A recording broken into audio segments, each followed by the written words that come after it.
semua, selamat datang di video tutorial ISPT PPH Badan part 6. Di part 6 ini saya akan menjelaskan formulir lampiran 4, lalu ada PPH kurang bayar atau lebih bayar, dan angsuran PPH 25.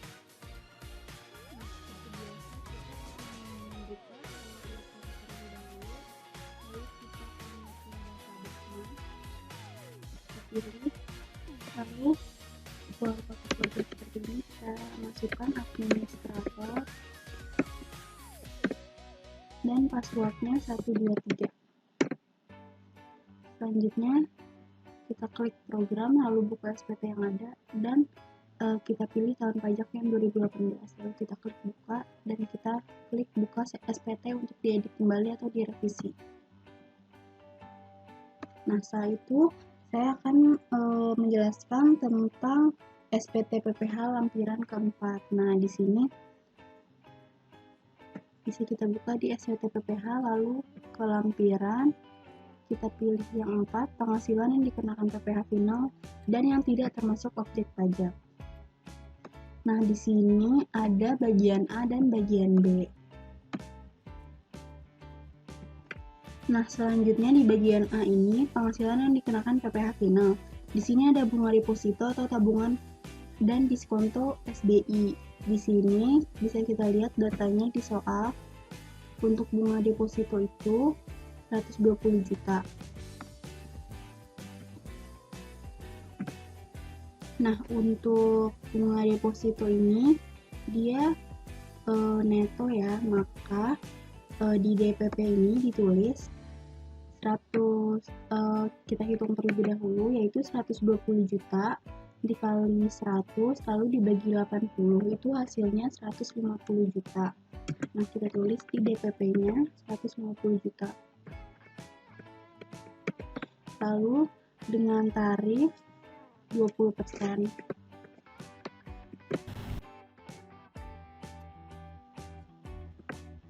Nah, didapatkan PPH terutang sebesar 30 juta. Nah, untuk di halaman kedua ini, bagian B ini ada penghasilan yang tidak termasuk objek pajak. Tetapi karena di data tidak ada keterangannya, maka tidak saya isi. Lalu selanjutnya diklik simpan. Apakah data akan disimpan? Kita klik yes. Ini kita close. Nah, selanjutnya karena di data ini ada keterangan laba atau rugi fiskalnya, maka ini kita isi. Ini terdapat di data ini rugi fiskal yang dapat dikompensasi itu sebanyak 5 tahun ya. Maka bisa kita input di SPT PPH, lalu kita klik lampiran khusus dan ke perhitungan kompensasi kerugian fiskal. Kita klik ubah. Nah, di sini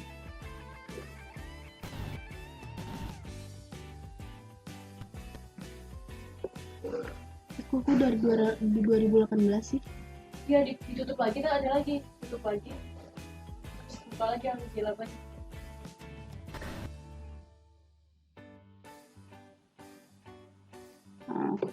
Nah, di sini kita input datanya. Untuk 2013 ini rugi SPT tahunannya 2.450.000. Kita tulis di sini dan kita isi minus ya kalau rugi.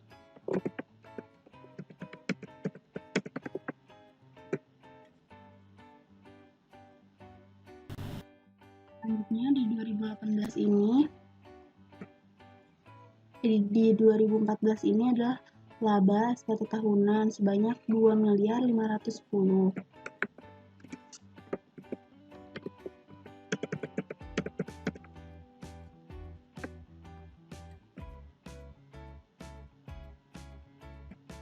Selanjutnya di 2015 dan 2016 ini ada rugi SKPLB dan SPT tahunan banyak 1.200.000 dan 2.325.000.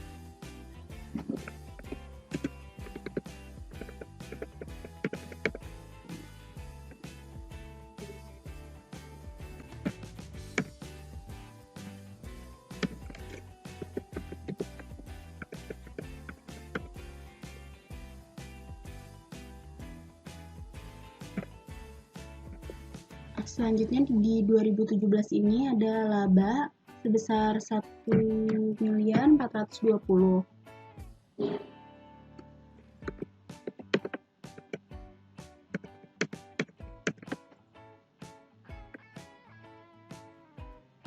Lalu kita klik simpan.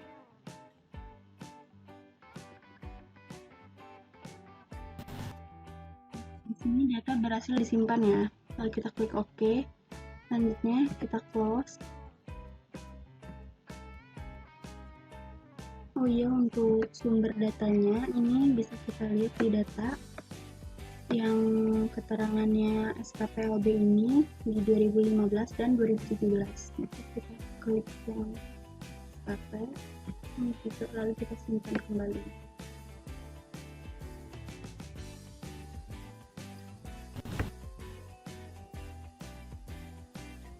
Nah, maka didapatkan kompensasi kerugian 2018 ini sebanyak 2.105.000.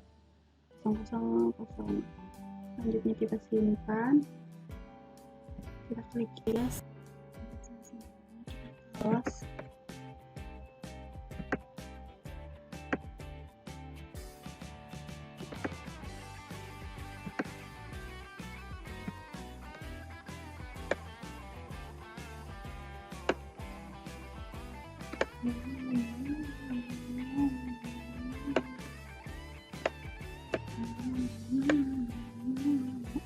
Kayaknya gue juga bakalan pendek deh.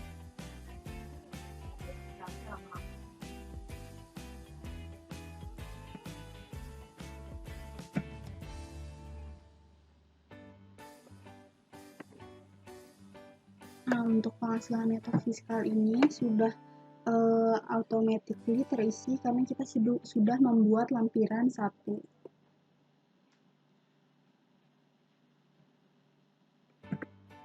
Nah, di sini ada kompensasi kerugian fiskalnya, yaitu sekian, lalu penghasilan kena pajaknya didapat dari penghasilan neto fiskal dikurang kompensasi kerugian.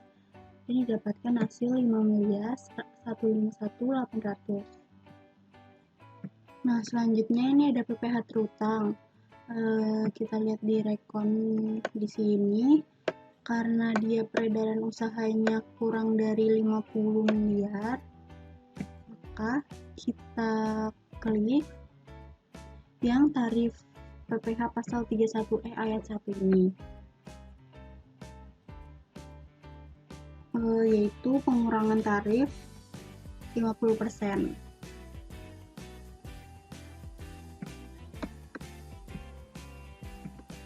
Nah, maka didapat PPh terutang yaitu 1 miliar sekian, dan pengembalian atau pengurangan kredit pajak ini 0, lalu ada jumlah PPh yang terutang, lalu PPh ditanggung pemerintah ini 0, dan kredit pajak luar negerinya ini karena kita belum mengisi ke lampiran 3, maka belum terisi. Nah, selanjutnya bisa kita simpan dan kita ke kredit. Kita tutup. Jika sudah, kita tutup terlebih dahulu. Ini datanya kita simpan, kita klik yes.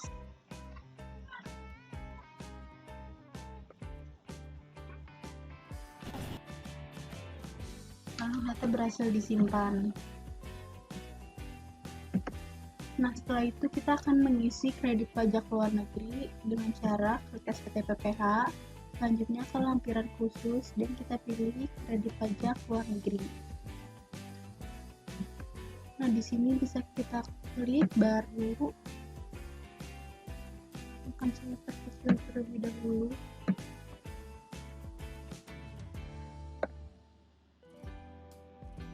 Dan kita buka datanya.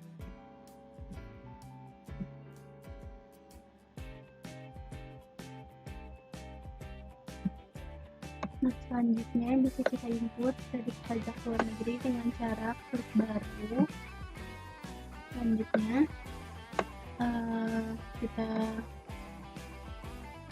nama pemotongnya karena sebelumnya belum saya input, maka ini kita buat terlebih dahulu. Ini kita klik baru, lalu nama pemotongnya yaitu ini ya.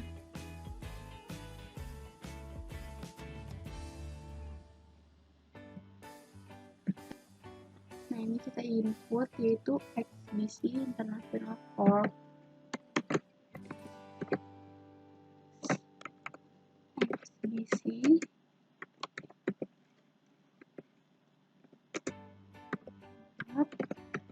selanjutnya alamat pemotongnya kita copy,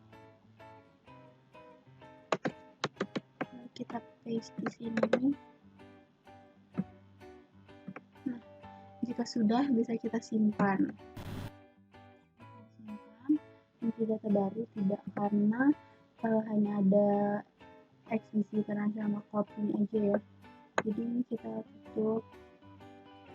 Selanjutnya bisa kita pilih nama pemotongnya yaitu XBC dan jenis penghasilannya. Nah, selanjutnya untuk jenis penghasilan ini bisa kita pilih ini dividen, lalu mata uang valuta asingnya kita pilih BAT.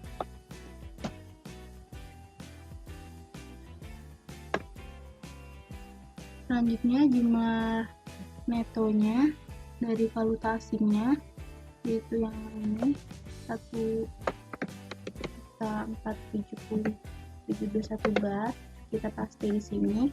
Lalu tanggal pembayarannya itu 31 Desember.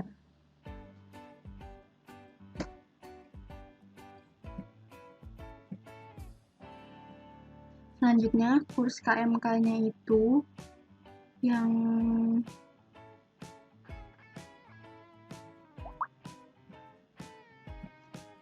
kurs KMK ini yang ini 441,96, kita copy lalu kita paste di sini.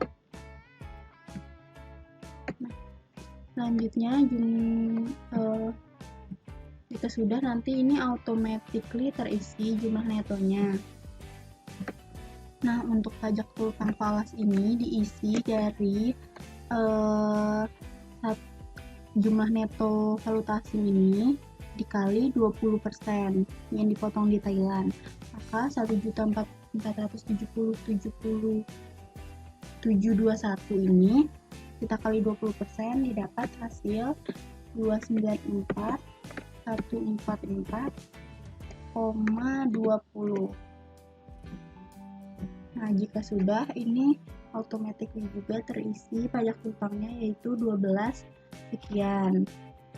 Nah, selanjutnya untuk kredit pajak yang diperhitungkan itu didapat dari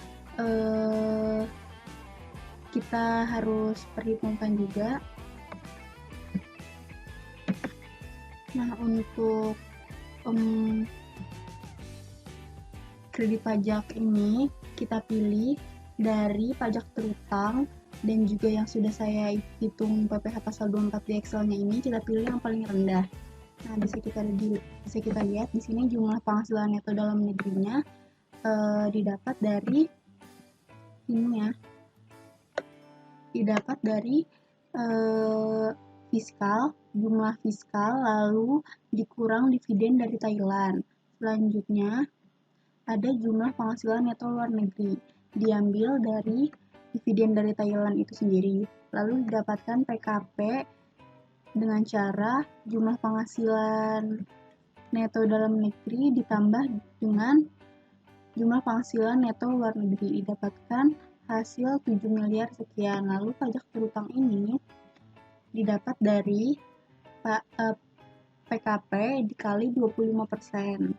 Nah, selanjutnya adalah kita hitung PPh pasal 24-nya, yaitu jumlah penghasilan luar negeri, jumlah penghasilan neto luar negeri dibagi dengan PKP lalu dikali dengan pajak terutang dan didapatkan hasil 162.500. Nah, kita bandingkan dengan yang ada di ISPT yaitu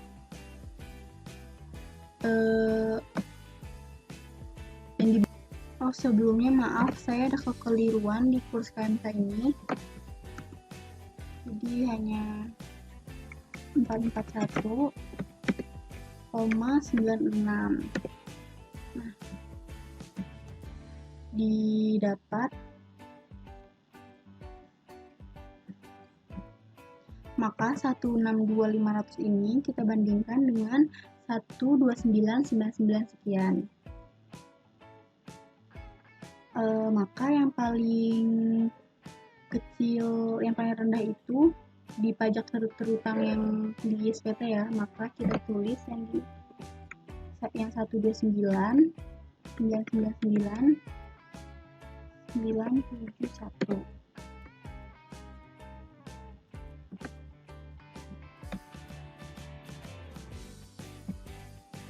Nah, selanjutnya kita Nah, di sini ada konfirmasi, yaitu pengisian kredit pajak yang diperhitungkan harus lebih kecil dari pajak berutang. Maka di kredit pajaknya ini bisa kita kurangkan satu saja, jadi 970. Lalu kita klik simpanan. Akan baru tidak. Nah, jika sudah didapatkan kredit pajak yang dapat diperhitungkan yaitu 129 sekian. Nah, selanjutnya ini bisa kita tutup. Nah, selanjutnya kita balik ke SPT PPh wajib pajak badan. Di sini kita lihat di bagian A sampai C di sini untuk kredit pajak luar negerinya sudah terisi. Nah, nanti di nomor 9 ini sudah otomatis terisi, yaitu PPh yang harus dibayar sendiri sebesar 402, 421, 187. Jika sudah, kita ke bagian C sampai D. Nah, di bagian C dan D ini ada kredit pajak. Di sini ada PPh yang dibayar sendiri. Nah, bisa kita lihat di soal.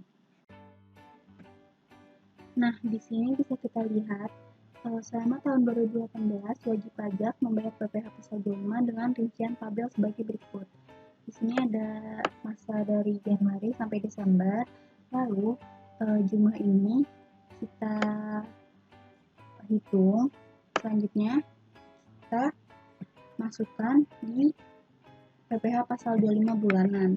Ini sudah saya hitung, hasilnya 168 juta.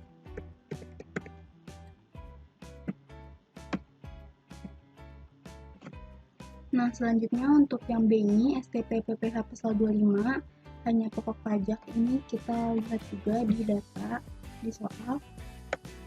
Di sini ya, pokok pajak PPh pasal 25, ini kita copy, 36 juta. Kita paste di sini.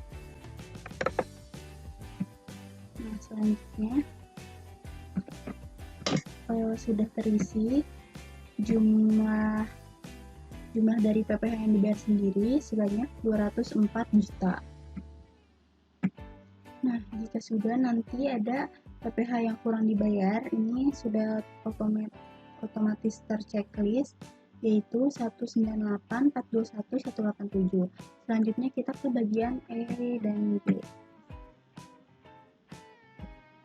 Nah, di bagian E sampai G ini ada yang pertama itu angsuran PPh pasal 25 tahun berjalan, lalu ada F ini PPh final dan penghasilan bukan objek pajak, lalu ada G pernyataan transaksi dalam hubungan istimewa.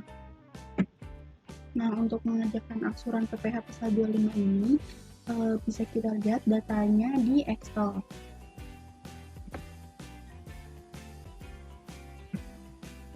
Nah, untuk di bagian H ini, di bagian E sampai G ini untuk penghasilan untuk angsuran PPh pasal 25 ini bisa kita lihat di Excel. Jadi, oh ya, saya ingin meralat untuk tadi pasal 31E yang di bagian A sampai C ini, tarifnya ini harus kita ganti dengan yang ada di Excel. sudah saya ganti. Selanjutnya ke PPh 25. Jadi di sini ada penghasilan neto dalam negeri dikurang laba selisih kurs, didapatkan hasil 6 miliar sekian. Lalu ada jumlah penjualan bersih dan pengeluaran lainnya dikurang laba selisih kurs. Nah, didapatkan hasil seperti ini. Selanjutnya ada penghasilan yang dapat fasilitas. Ini didapat dari, jadi 4,8 dibagi dengan jumlah penjualan bersih, lalu dikali dengan penghasilan neto dalam negeri, lalu dikali 25% dan dikali lagi 50% karena dapat fasilitas. Lalu jika tidak dapat fasilitas, ini didapat dari penjualan bersih dikurang 4,8 miliar, lalu dibagi dengan penjualan bersih lagi dan dikali dengan penghasilan neto dalam negeri, lalu dikali 25%. Karena tidak dapat fasilitas, maka tidak dikali 50%. Selanjutnya adalah dijumlah, dan untuk jumlah ini masih dalam per tahun ya, maka kita akan membuat angsuran per bulannya, lalu tinggal dibagi 12 saja. Nah, jika sudah, kita kembali lagi ke ISPT. Di sini untuk penghasilan yang menjadi dasar perhitungan angsuran ini didapat dari yang ini ya, jumlah penjualan bersih, itu copy, kalau kita paste di sini. Selanjutnya ini akan otomatis terisi, yaitu kompensasi kerugian, juga penghasilan kena pajak, dan PPh yang berutangnya. Nah, PPh yang berutang ini kita isi berdasarkan Excel kita, yaitu dari yang di sini ya, jumlah yang per tahunnya. Selanjutnya di sini hapus dan kita paste di sini. Di sini. Nah, selanjutnya di sini ada kredit pajak tahun pajak yang lalu atas penghasilan yang termasuk dalam huruf 14A. Di sini bisa kita isi dari lampiran bagian A1A sampai C. Dari yang kredit pajak ini, jumlah kredit pajak dalam negeri kita copy. Selanjutnya kita paste di sini.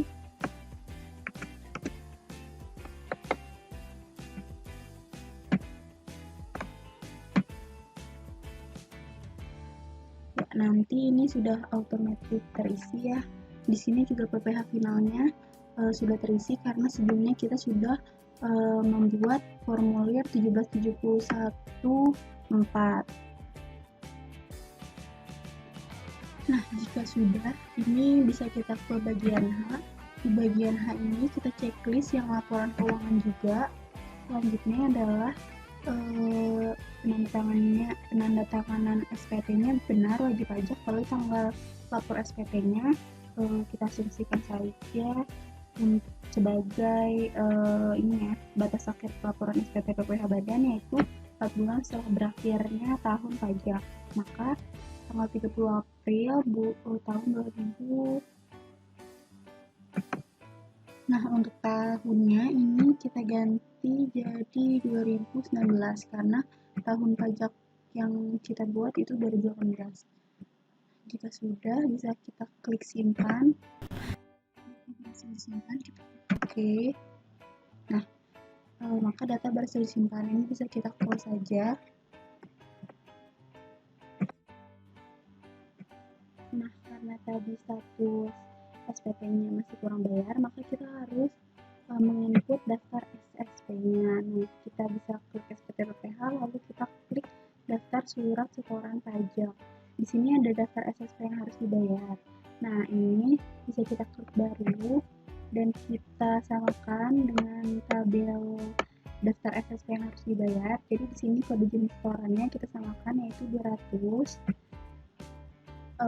yaitu tahunan PPh badan. Nah, di sini NTPN-nya, jadi NTPN itu kita bisa mengasumsikan karena saya tidak ada datanya, lalu bisa kita isi saja.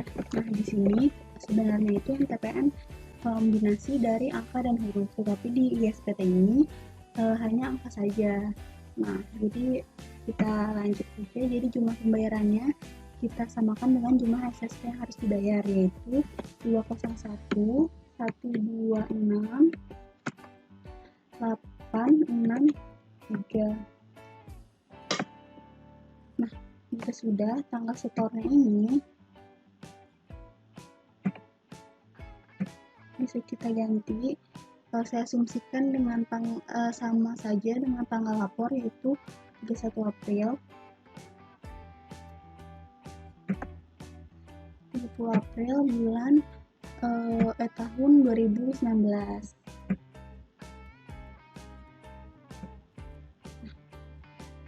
Selanjutnya kita klik simpan.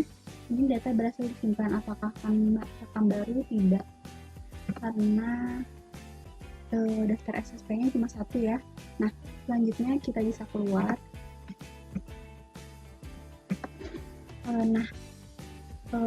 Sekian video part 6 tutorial ISPT PPh Badan dari saya. Kurang lebihnya mohon maaf. Wassalamualaikum warahmatullahi wabarakatuh.